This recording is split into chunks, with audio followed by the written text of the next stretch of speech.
Bon que vous soyez là, puis juste quelques éléments pour nos prières. Merci Tania pour le rapport missionnaire, pour la famille Grette. On veut continuer de prier pour Jean-Pierre et Abby. En particulier, Jean-Pierre n'a pas encore été opéré, elle m'a juste fait la précision. En fait, il va être opéré le 20 juin prochain, donc prions pour Jean-Pierre Grette. C'est un missionnaire de longue date de notre Église. Puis vous savez qu'on aime nos missionnaires, on veut les garder dans nos prières et vous pouvez toujours avoir l'information dans le hall d'entrée. Tous nos missionnaires sont affichés. Vous avez des questions aussi, allez voir des membres du comité missionnaire. Monsieur Famille, bien sûr, qui est là depuis longtemps. Dan Thornton, qui est aussi là-dessus. Bien sûr, notre sœur Tania, Yvon Roméus aussi, là, qui a organisé la conférence missionnaire à la fin du mois d'avril, et moi-même. On a à cœur nos missionnaires, puis on veut pouvoir être une bénédiction pour eux et les soutenir dans la prière. Plus que nos argents, c'est d'être avec eux dans le combat spirituel. Donc, prions avec eux incessamment. Prions aussi pour notre frère Riyad Habib, qui a été hospitalisé cette semaine. Vous savez qu'il y a eu des complications dans sa santé, des lymphomes cancéreux. Ils ont commencé à le réhydrater. Ils ont commencé les traitements de chimio. Je pense qu'il y a eu un premier traitement cette semaine. Donc, c'est quand même très sérieux. Son état c'est pas une petite affaire. Il y a des difficultés à manger, à boire. Donc, prions, s'il vous plaît, incessamment pour notre frère Riyad Habib, ainsi que notre sœur bien-aimée Lydia, dans son soutien pour son mari. Et voyons ce que nous pouvons faire aussi, frères et sœurs, pour pouvoir les encourager, les soutenir dans la prière. Je vous mentionne aussi mardi soir, tant qu'à mentionner une dernière requête de prière, priez pour mardi soir, la rencontre de tous les responsables de l'Église. On a une rencontre mardi soir à 19h, ici au bâtiment. Tous ceux qui sont responsables de ministère, vous êtes convoqués pour venir. Si vous n'êtes pas responsable, mais que vous voulez regarder, voir ce qui se passe, vous êtes aussi bienvenus. C'est pas une rencontre fermée, mais le but, c'est de s'harmoniser, de travailler ensemble, de s'accorder, d'avoir une même pensée et de pouvoir s'encourager à travailler ensemble pour l'œuvre du Seigneur. Donc, les responsables de ministère, ce mardi, à compter de 19h, soyez-y, ce sera une joie de vous avoir avec nous. Je vous invite, s'il vous plaît, de tourner dans vos Bibles, dans la deuxième lettre de Paul aux Thessaloniciens, que nous avançons tranquillement, pas vite. Vous voyez le rythme une fois ou 2 semaines. J'en ai profité, je me suis gâté, j'ai invité des super de prédicateurs. Merci à Johnny, la semaine passée, c'était vraiment une bénédiction d'entendre notre frère bien-aimé qui nous a encouragés de considérer Jésus. Et aujourd'hui, on veut aussi, comme on a chanté, s'appuyer sur le Seigneur Jésus dans notre marche, comme les Thessaloniciens pouvaient trouver en Jésus-Christ le réconfort dans l'affliction. Le message d'aujourd'hui a pour titre « Ferme dans la foi ». Le titre d'aujourd'hui, c'est « Ferme dans la foi ». Et on veut que vous soyez affermis aujourd'hui, chrétiens, disciples de Jésus-Christ. Ce matin, c'est un matin d'encouragement pour toi dans la bonne parole de Dieu, afin que tu tiennes ferme dans ta foi, afin que tu sois affermi dans ta foi. C'était l'objectif de Paul, d'encourager les Thessaloniciens qui vivaient dans la persécution, qui vivaient les tribulations, qui étaient mis à côté à cause de leur foi, qui vivaient des situations difficiles, qui voyaient les épreuves, les difficultés comme peut-être est-ce le signe du retour du Seigneur. Et on avait vu au début du chapitre 2 Thessaloniciens, chapitre 2, on avait vu que Paul a dû clarifier, rectifier le tir concernant le retour du Seigneur. Mais son objectif est très clair, et c'est ce qu'on va lire dans les versets 13 à 17. Paul veut encourager, affermir la foi des Thessaloniciens. Ceux qui pouvaient être dans l'affliction ont besoin d'être fortifiés dans la bonne parole par la présence du Seigneur dans nos vies. 2 Thessaloniciens, chapitre 2, versets 13 à 17. « Pour nous, frères bien-aimés du Seigneur, nous devons à votre sujet rendre continuellement grâce à Dieu, parce que Dieu vous a choisi dès le commencement pour le salut, par la sanctification de l'Esprit et par la foi en la vérité. C'est à quoi il vous a appelé par notre évangile, pour que vous possédiez la gloire de notre Seigneur Jésus-Christ. Ainsi donc, frères, demeurez fermes et retenez les instructions que vous avez reçues, soit par notre parole, soit par notre lettre, que notre Seigneur Jésus-Christ lui-même et Dieu, notre Père, qui nous a aimés et qui nous a donné par sa grâce une consolation éternelle et une bonne espérance, console vos cœurs et vous affermisse en toute bonne œuvre et en toute bonne parole. Que l'Éternel bénisse sa parole dans nos cœurs aujourd'hui. Jésus, merci pour ta parole. Conduis-nous, s'il te plaît. Sois avec ceux qui souffrent aujourd'hui. Nous prions spécialement pour Riyad Habib, Seigneur, et nous te demandons de le garder, de le soutenir, de le fortifier et de pouvoir lui donner, qu'il puisse trouver en toi toute sa joie et son réconfort. En Jésus-Christ, nous t'en prions. Amen. Vraiment, l'idée principale ici de notre passage, c'est un appel à la fermeté dans la foi. C'est d'être affermi dans sa foi, ferme dans la foi. Et Paul débute cet appel à la fermeté avec toujours des reconnaissances. À toutes les fois qu'il parle des Thessaloniciens, que ce soit dans sa première lettre ou sa deuxième lettre, Paul exprime sa reconnaissance envers les Thessaloniciens, envers Dieu pour les Thessaloniciens.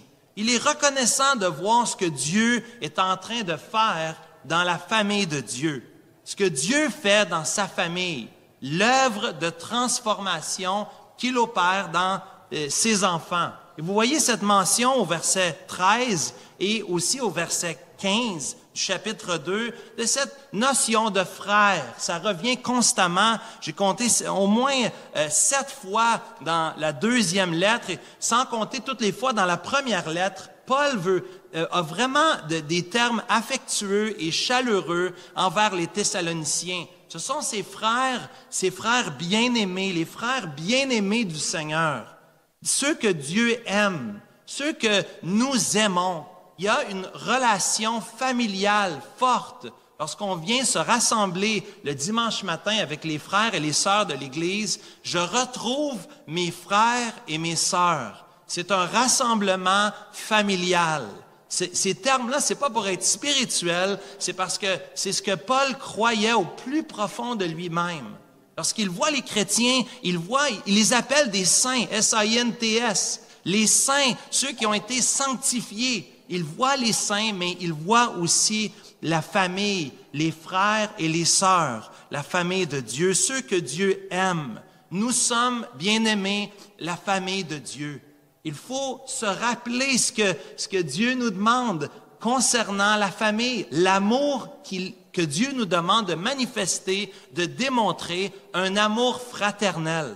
On est responsable, bien-aimés, oui, pour nos frères et nos sœurs dans l'Église. J'ai la responsabilité de démontrer un amour fraternel. L'Église, c'est notre vraie famille. C'est la famille avec laquelle nous allons passer l'éternité. La famille de sang et de chair, oui, elle est merveilleuse, mais seulement ceux qui auront placé leur confiance en Jésus-Christ seulement auront accès à la vie éternelle avec Dieu et avec sa famille. Aujourd'hui, on t'invite de te joindre à la famille de Dieu par la foi en Jésus-Christ, par la repentance et par la foi en Jésus-Christ. Mais aussi, il y a une famille de l'Église locale. Paul ici n'est pas en train d'écrire à l'Église universelle. Paul ici est en train d'écrire à une Église locale où il y a des frères et des sœurs qui sont définis dans un groupe, qui vivent dans une ville à Thessalonique.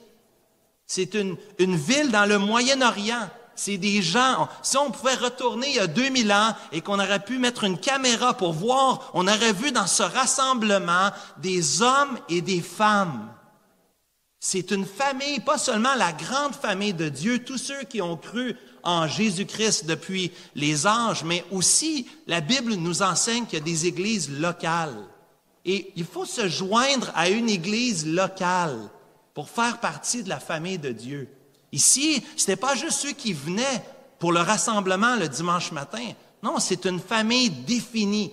Des gens, des hommes et des femmes qui sont redevables les uns aux autres, qui s'engagent les uns envers les autres, qui sont sous l'autorité des anciens de l'Église. Comme dans une famille, oui, on peut t'adopter dans notre famille, mais si on t'adopte dans notre famille, tu dois aussi reconnaître l'autorité parentale.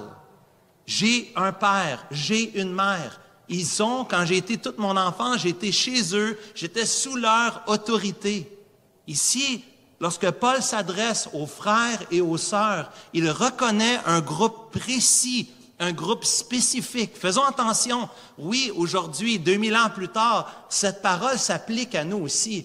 Mais si on se replace dans l'intention de l'auteur, il s'adresse à une église locale. Et on vous invite, frères et sœurs, ceux qui ne sont pas membres de l'Église, de vous joindre, devenir membre de l'Église. C'est pas juste une étape insignifiante ou secondaire. Cela fait partie même de l'enseignement du Nouveau Testament.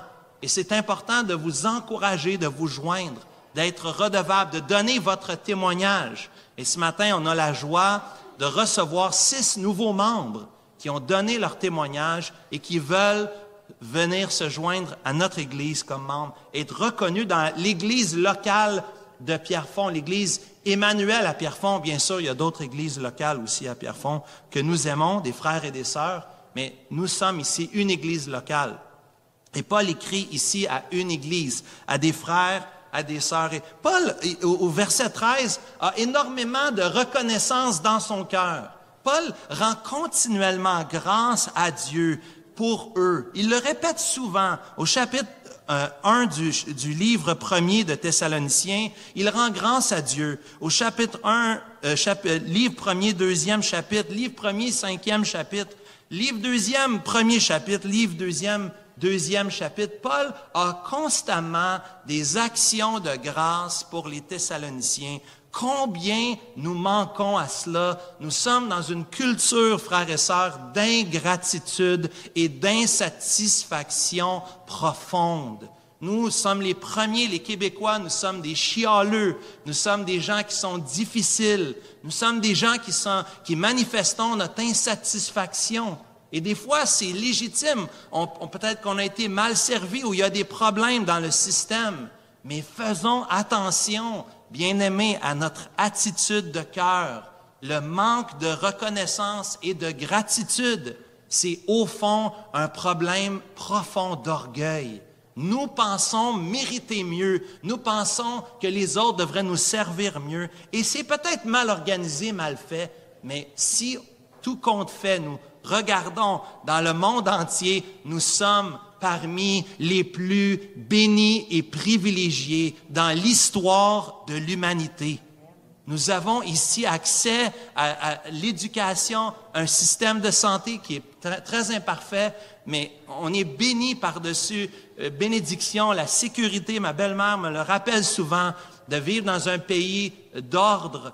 C'est tellement une bénédiction. On veut remercier Dieu pour ça. Et on prie pour ceux, en passant, gardons aussi dans nos prières ceux qui sont affectés par les feux dans le nord du Québec, bien sûr. Merci à tous ceux qui travaillent pour nous garder en sécurité. Mais on est tellement bénis, on devrait être tellement reconnaissant. Paul est reconnaissant lorsqu'il voit les frères et les sœurs, au-delà de ce qui est matériel ou temporel. Paul peut exprimer sa reconnaissance envers Dieu. Cette formulation qu'on retrouve ici, la même formulation qu'on voit dans 1 Thessaloniciens 1, verset 4, où Paul dit « Nous savons, frères bien-aimés de Dieu, que vous avez été élus. » Paul reconnaît ici, il est reconnaissant plutôt parce qu'ils ont été choisis dès le commencement. Sans vouloir ouvrir le débat de l'élection et de la prédestination, je pense que vous connaissez mes couleurs et les couleurs des anciens de l'Église. On est profondément convaincus de l'enseignement de la Bible, qui nous parle de l'élection divine.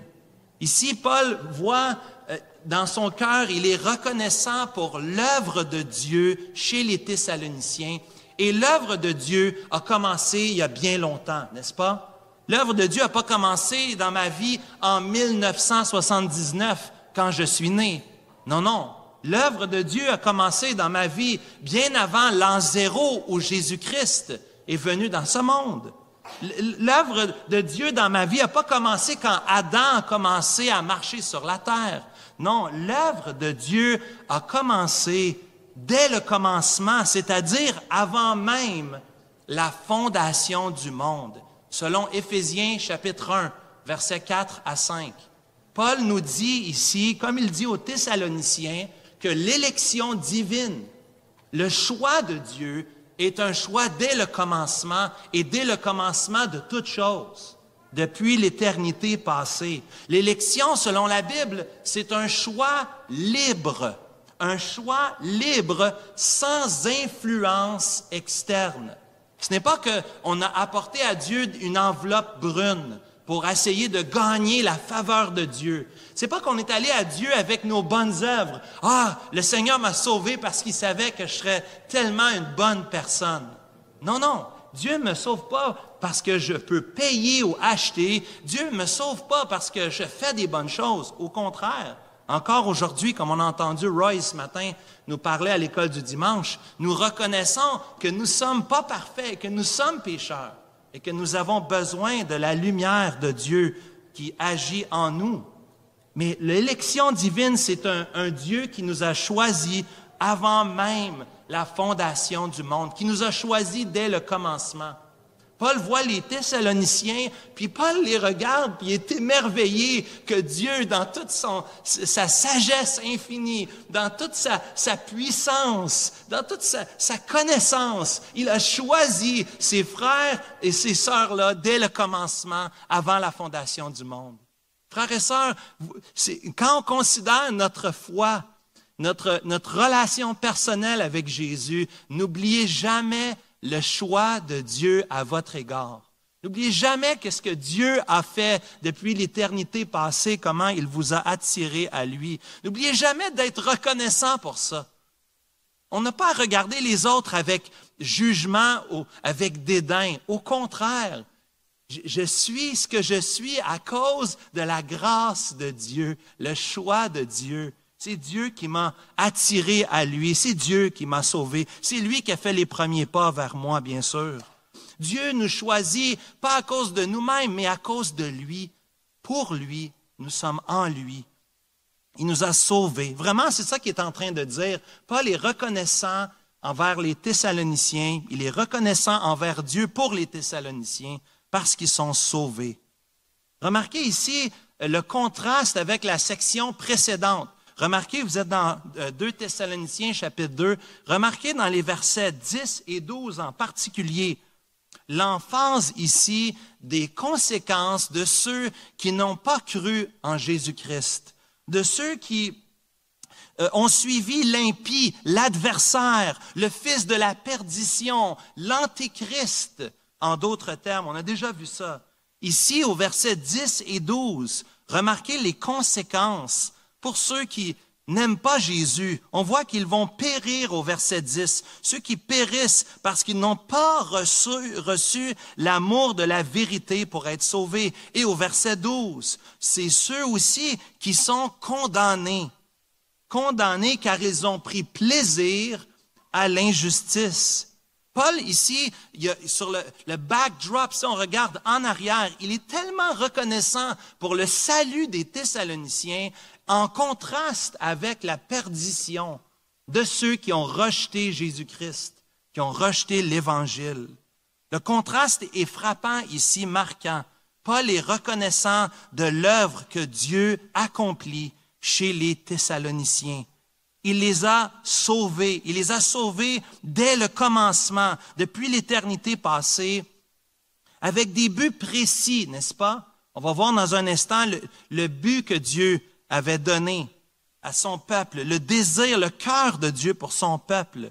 On voit ici au verset au verset 13, dans la dernière partie du verset 13, que nous avons été sauvés, oui, par la sanctification de l'Esprit Saint, l'œuvre de l'Esprit Saint qui agit en nous. L'œuvre de l'Esprit qui nous aide de passer des ténèbres à la lumière. C'est ce qu'on a entendu ce matin dans Jean chapitre 8, verset 12, où Jean dit que Jésus a prononcé qu'il est la lumière du monde. Oui, nous avons passé des ténèbres à la lumière, du péché à l'obéissance. Nous étions des enfants de colère. Maintenant, nous sommes des enfants bien-aimés. Et c'est l'Esprit Saint qui a agi en nous. C'est l'Esprit Saint qui sanctifie. C'est l'Esprit Saint qui nous rend saints au moment même de notre conversion. Le Saint-Esprit vient vivre en nous.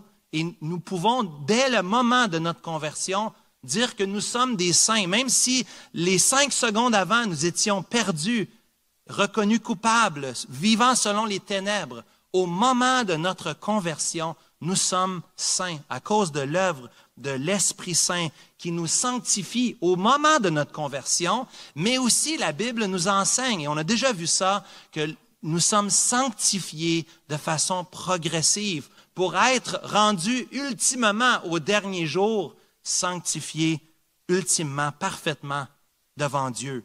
Il y a un processus, mais oui, au moment de notre conversion, nous sommes déclarés saints, nous sommes en transformation pour que notre vie reflète notre nouvelle identité et à la fin, au dernier souffle, nous serons sanctifiés une fois pour toutes. Le travail sera complété. Ici, célébrez avec moi, s'il vous plaît, l'œuvre de la Trinité. Remarquez dans ce passage, il faut le ressortir. Le mot Trinité ne se trouve pas dans la Bible, mais nous voyons le concept partout dans les Écritures et ce passage est un autre exemple de l'enseignement trinitaire, d'un Dieu Père, Fils et Saint-Esprit. Remarquez au verset 13 que c'est l'Esprit Saint qui nous sanctifie, qui nous apporte la sanctification non seulement au moment de notre conversion, mais aussi tout au long de notre vie. Remarquez au verset 16 l'emploi de l'adoration dans la bénédiction finale de cette prière de Paul pour les Thessaloniciens. Remarquez l'œuvre du Fils, l'œuvre du Seigneur Jésus-Christ et aussi l'œuvre du Père, notre Père, au verset 16. Célébrons, frères et sœurs, le Dieu trinitaire que nous avons, Père, Fils et Saint-Esprit. Il est digne de recevoir toute la louange dans nos vies, mais aussi pour notre salut. C'est le Père qui envoie son Fils mourir à la croix pour nos péchés. C'est le Fils qui remonte au Père, mais qui dit, je vais vous laisser le Consolateur pour qu'il puisse agir, l'Esprit Saint, qu'il continue d'agir dans nos vies. Les 3 acteurs, Père, Fils, Saint-Esprit, un seul Dieu qui agit dans nos vies. Quelle merveille de la bonne nouvelle de l'Évangile. Célébrons et louons Dieu, adorons-le pour son œuvre, le Dieu trinitaire, Père, Fils et Saint-Esprit. Oui, nous avons été sanctifiés. Vous voyez ici à la fin du verset 13, la sanctification de l'Esprit, c'est la responsabilité de Dieu, mais aussi dans le salut, il y a aussi la responsabilité des hommes. La Bible, elle est très bien écrite, elle est très bien balancée. Oui, Dieu est souverain sur le salut. C'est Dieu qui nous a élus. C'est l'Esprit Saint qui nous sanctifie au moment de notre salut, oui, et qui nous sanctifie dans notre vie. Mais nous avons aussi une responsabilité. La Bible enseigne les 2 choses. Il ne faut pas les mettre en opposition. Nous voyons ici l'œuvre des hommes, notre responsabilité. À la fin du verset 13, quelle est notre responsabilité? C'est de répondre par la foi en la vérité. Aujourd'hui, vous avez la responsabilité de croire en Jésus-Christ. Oui, mais tu as dit que c'est Dieu qui nous a élus, c'est Dieu qui nous a choisis. Tu dis que c'est l'Esprit Saint qui nous sanctifie. Oui, mais tu as aussi une part à jouer, tu as aussi une responsabilité. Tu dois répondre par la foi en la vérité qui a été déclarée ce matin. J'étais de l'autre côté ce matin, c'était incroyable, c'était immanquable. L'invitation qui nous a été faite dans Jean chapitre 8 par Roy, l'invitation est très claire. De passer des ténèbres à la lumière, de se repentir de nos péchés et de placer toute notre confiance en Jésus-Christ qui est la lumière du monde.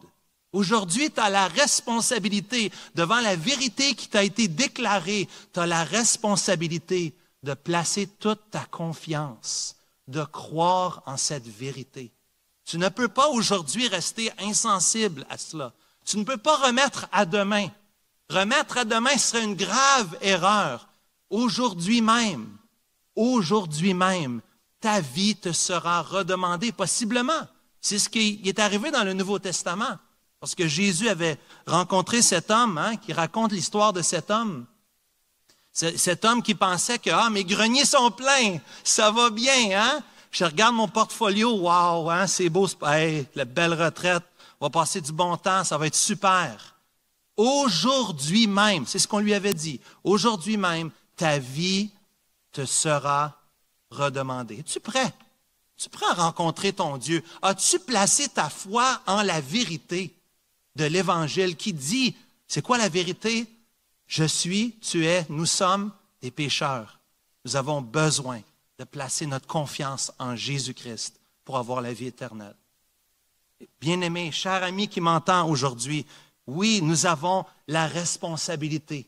Tu as la responsabilité. Place ta foi dans la vérité de l'Évangile, de croire dans la parole de Dieu. Lis les Évangiles, c'est les paroles mêmes de Dieu, les paroles de Jésus-Christ lorsqu'il a marché sur terre.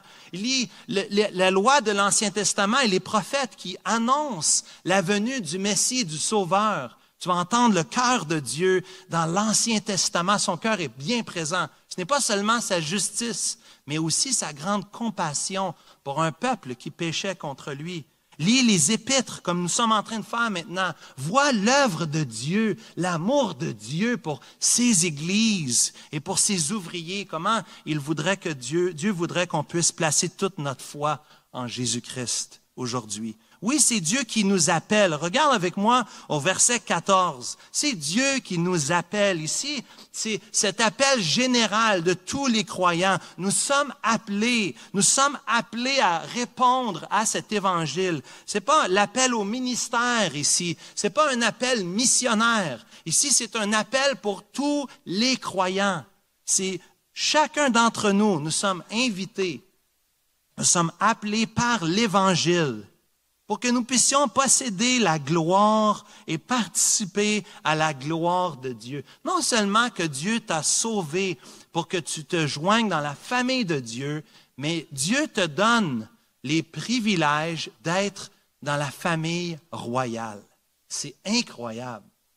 Non seulement que nous étions perdus, non seulement que nous étions dans nos péchés, mais Dieu non seulement nous sauve, il veut nous donner la place d'honneur.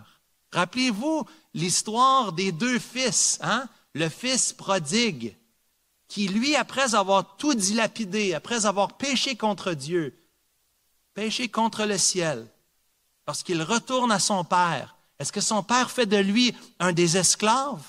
Est-ce que il savait, il disait, le fils prodigue dans Luc chapitre 15, même si je devenais un des esclaves à mon père, un des serviteurs à mon père, je serais mieux traité comme esclave de mon père que d'être ici dans la boue, dans mon péché, à manger avec les porcs.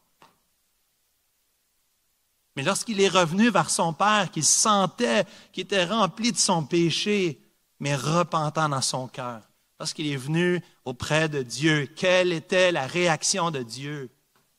Quelle était sa réaction? Il embrasse son fils, il l'embrasse sur son cou. Il l'aime, il l'appelle, viens, amène une tunique, amène des sandales. Viens mon fils. Il lance une fête pour son fils. Il lui donne la bague, il lui donne l'honneur qu'il ne mérite pas. C'est ça, faire partie de la famille de Dieu. C'est pas juste d'avoir des frères et des sœurs, mais nous sommes les fils et les filles du roi des rois. Quelle joie! Quelle bénédiction! Nous possédons la gloire, nous participons à la gloire de Dieu. Quelle merveille de considérer que Dieu nous a appelés, par l'Évangile pour que nous participions à la gloire de Dieu. C'est fantastique, c'est merveilleux, bien-aimés. Quels nombreux sujets d'action de grâce nous avons aujourd'hui. Mais remarquez avec moi au verset 15, deuxièmement, d'abord, il est reconnaissant dans les versets 13 et 14 pour leur salut. Mais remarquez, deuxièmement, Paul va changer il va venir à un peu la conclusion du chapitre. Ainsi donc, il attire leur attention. Il ramène, c'est quoi le but? Oui, on est reconnaissant que vous êtes sauvés, mais le but, c'est que vous puissiez demeurer ferme. Malgré les persécutions, malgré les tribulations, le verbe ici, demeurer ferme, c'est vraiment l'action principale de cette péricope, de cette section des versets 13 à 17. Dieu veut affermir ses enfants. Regarde aussi au verset 17, c'est répété encore que Dieu veut nous affermir. Dieu veut nous consoler et nous affermir comme un bon père qui ne nous laisse pas dans notre misère. Le père qui a compassion de son fils, il ne le laisse pas dans sa misère, il ne le laisse pas être découragé.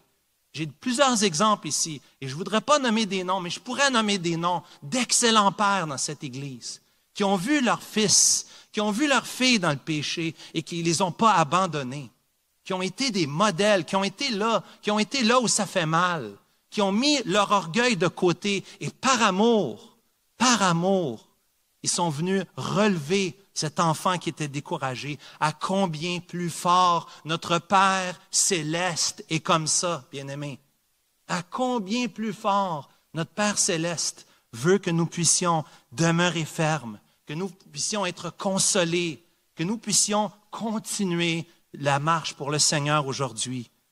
Demeurer ferme ici, c'est l'action principale. Ça veut dire d'être loyal, ça veut dire d'être fidèle. Ça parle de ténacité, de détermination, de constance, de persévérance, d'endurance, de résolution. Ça parle d'être inébranlable. Soyez ferme, 1 Corinthiens 15, 58. Inébranlable, travaillant de mieux en mieux à l'œuvre du Seigneur. Paul voulait encourager. Frères et sœurs, sois encouragés. Non seulement que tu es sauvé, mais en plus, Dieu veut t'affermir dans ta vie aujourd'hui. Le contraire ici serait de tomber ou d'abandonner. Puis on entend ça beaucoup aujourd'hui. Des chrétiens qui déconstruisent, qui sont en déconstruction. Paul n'enseigne aucunement la déconstruction. Au contraire, Paul enseigne l'affermissement, d'être affermi en Jésus-Christ, de retenir les instructions que vous avez reçues de nous. Il y a beaucoup de chrétiens qui déconstruisent, je pense parce qu'ils ne s'attachent pas aux vraies paroles de l'Évangile, qui commencent à philosopher et à tomber dans toutes sortes de pensées mondaines.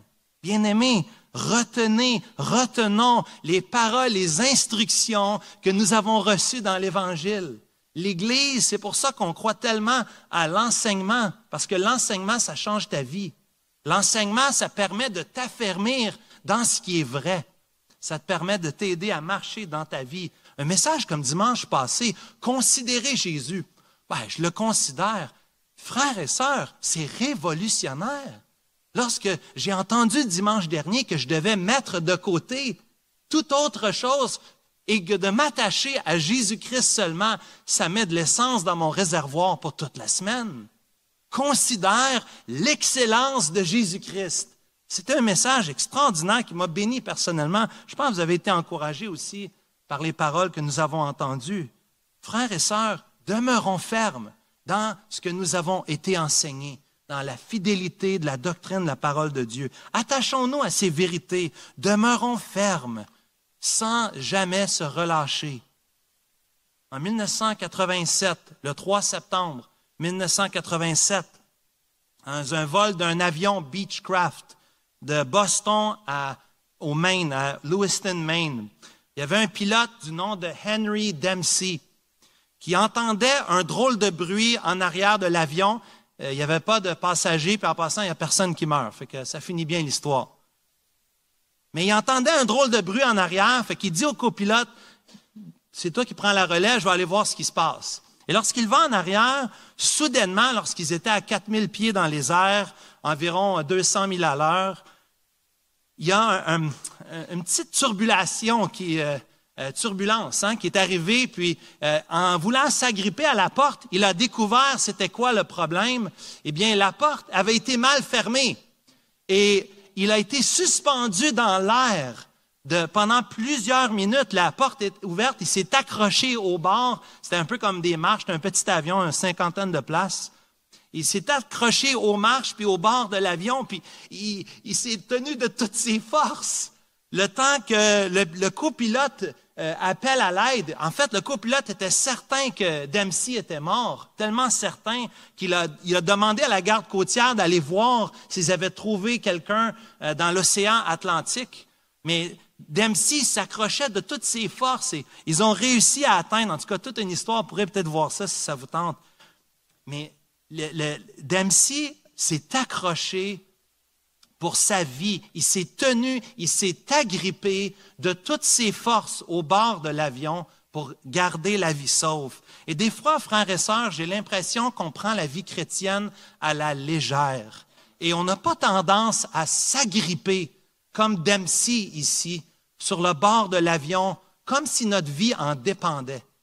On dirait que la foi, notre relation avec Dieu, notre relation avec les frères et les sœurs, c'est comme c'est comme la cerise sur le Sunday, c'est comme un genre d'extra où ça fait partie un peu de notre schéma, de notre système durant la semaine. Bien-aimés, nous voulons être comme ce Henry Dempsey qui s'accroche pour sa vie. Notre vie en dépend. Accrochons-nous à Dieu. Tenons ferme. Tenons ferme, tiens ferme, mon frère, ma sœur, tiens ferme, lâche pas. Même si il t'arrive d'être découragé, lâche pas, fais comme Dempsey. Écoutez, Dempsey, 4000 pieds dans les airs, 200 000 à l'heure, c'est 300 km/h, là. Ça va vite, là. Il aurait pu lâcher à tout moment. Il devait se dire, je m'en sortirai jamais, c'est impossible. Mais miracle des miracles, il a réussi à s'agripper et à tenir ferme jusqu'au bout, retenir ferme au milieu du combat spirituel. Et la bonne nouvelle pour nous, c'est que la responsabilité n'est pas toute sur nous, de s'agripper et de tenir. On l'a déjà chanté ce matin, merci Édouard et toute l'équipe. Mais remarquez la prière finale au verset 16 et 17, la prière de bénédiction, la prière de consolation, la prière d'affermissement. Le Dieu que nous avons, c'est un bon Père. Ce n'est pas seulement à nous d'avoir la responsabilité de tenir ferme, de s'agripper, mais Dieu aussi nous affermit. Dieu aussi marche avec nous.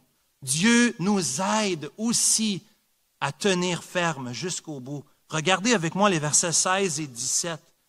Le Seigneur Jésus-Christ, le Dieu le Père bien-aimé, celui qui nous a aimés. Remarquez ce rappel, il a déjà dit qu'ils étaient les bien-aimés, les frères et les sœurs bien-aimés dans le Seigneur. Eh bien, ce sont les bien-aimés qui sont aimés de Dieu. Nous sommes aimés de Dieu. Nous sommes ses enfants. Je sais qu'il m'aime. Sois rassuré, mon frère, ma sœur. Si tu es découragé aujourd'hui, sois rassuré de l'amour de Dieu pour toi. Dieu t'aime. Dieu veut t'aider dans tes difficultés. Il ne veut pas te laisser. Fais-lui confiance. Demande-lui de t'aider. Remarquez cette prière ici où Paul, après avoir fait appel à l'action de Dieu, encourage les Thessaloniciens de se rappeler de l'amour de Dieu pour passer au travers des combats de la vie, pour passer au travers des persécutions, pour passer au travers des tribulations, des épreuves, du combat spirituel. Nous avons besoin aussi de Dieu qui saisit notre main. Rappelez-vous ce vieux cantique, « Saisis ma main craintive et conduis-moi. Fais toujours que je vive plus près de toi. Non, jamais tout seul. Jamais tout seul. Jésus, mon Sauveur, me garde. » Quel amour nous avons reçu en Jésus-Christ. Lui qui nous a aimés le premier. Lui qui nous donne, au verset 16, sa grâce. Lui qui nous donne sa consolation. Lui qui nous donne l'espérance. C'est lui qui nous affermit pour toute bonne œuvre. Nous, bien-aimés, nous avons été les récipiendaires d'un amour qui ne peut se calculer, qui ne peut se mesurer. Nous avons reçu la grâce de Dieu, la consolation de Dieu. Dieu, comme un bon père, comme une bonne mère, veut te prendre dans ses bras aujourd'hui et te consoler de tes blessures, de tes découragements, des choses qui t'affectent, des abus que tu aurais vécus, des découragements, de l'injustice, des fraudes, des difficultés que vous auriez pu vivre au cours des derniers jours, semaines, mois, années. Dieu est le Dieu de toute consolation. Il veut consoler ton cœur. Il veut cela. Il veut t'affermir afin que tu puisses faire l'œuvre à laquelle il t'a appelé aujourd'hui. Jésus, nous voulons te remercier en terminant. Nous voulons te dire merci alors que l'équipe de louanges s'avance. Nous voulons t'offrir ce dernier chant avec des cœurs reconnaissants. Non seulement de l'encouragement que tu nous donnes d'être tes enfants, d'être sauvés, mais que tu veux, oui Seigneur, que nous tenions ferme. Et tu nous dis que tu vas nous aider. Tu es le bon berger qui donne sa vie pour ses brebis. Ô Seigneur, merci pour ton amour manifesté en ton Fils Jésus-Christ. Merci de nous avoir aimés, de nous avoir choisis. Merci de nous sanctifier, de nous transformer. Merci pour ton appel. Et nous te bénissons pour toutes ces choses en Jésus-Christ. Amen.